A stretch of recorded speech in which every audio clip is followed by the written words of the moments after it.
যদি বাবু গয়েশ্বরের উপর যখন হামলা হয়েছিল তখন হিন্দু ভাইরা চুপ কেন ছিল?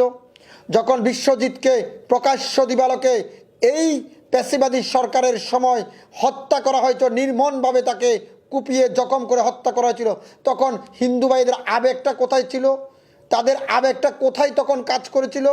যখন চট্টগ্রামে আওয়ামী লীগের মেজবানে পায়ের তলায় পড়ে 8 জন হিন্দু মারা গিয়েছিল, যেটি সোশ্যাল মিডিয়ায় অনেক আলোচনার জন্ম দিয়েছিল, কই তখন ইসকনের প্রতিবাদ কোথায় ছিল? তখন এই কিসমোনা ভীষ্মর প্রতিবাদ কোথায় ছিল? আমি এই ইসকনকে আগামী 72 ঘন্টার ভিতরে আজকে আপনাদের মাধ্যমে জানাচ্ছি, সরকারের কাছে অনুরোধ করছি, এই ইসকন নামের দলটিকে আগামী 72 ঘন্টার ভিতরে, এই ইসকন নামের জঙ্গি সংগঠনটাকে আগামী 72 ঘন্টার ভিতরে এই দেশ থেকে বিতাড়িত করা হোক।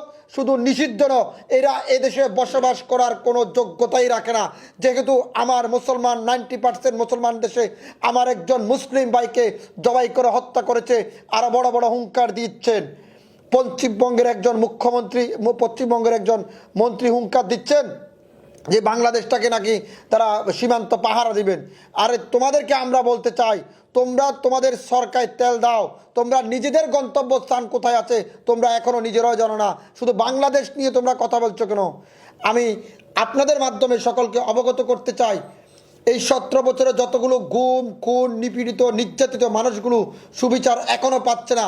এখনও বাংলাদেশের প্রত্যেকটি প্রতিষ্ঠানে, প্রত্যেকটি সরকারি বেসরকারি প্রত্যেকটি সেক্টরে এখনও আপনি দেখবেন সকল আওয়ামী লীগের দোসররা জায়গা করে নিয়েছে। এই আওয়ামী লীগ দোসরদের কারা জায়গা করে দিয়েছে?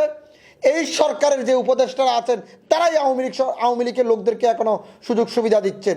না হলে এই ঘটনাগুলোর জন্য বাংলাদেশে তো আওয়ামী লীগ ধরেন 3 মাস না, আগামী 3 বছরও কথা বলার মতন কারোর সাহস ছিল না।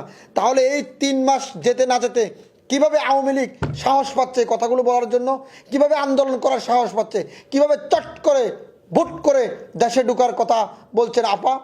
আপা কিভাবে বলছেন? আপার এত গায়ের জোর কোত্থেকে আসে? 80 বছর বয়স হয়ে গেছে, আপার কি এখনো তেজ কমে নাই? আপার তেজ কমবে, একটু ধৈর্য ধারণ করুন। বাংলাদেশের মানুষ ইস্পাতের চাইতে কঠিন হতে বাধ্য করবেন না। যদি ইস্পাতের চাইতে কঠিন হতে বাধ্য করেন তাহলে আপনাদের পিঠের চামড়া তো দূরের কথা, হাড্ডিও খুঁজে পাওয়া যাবে না।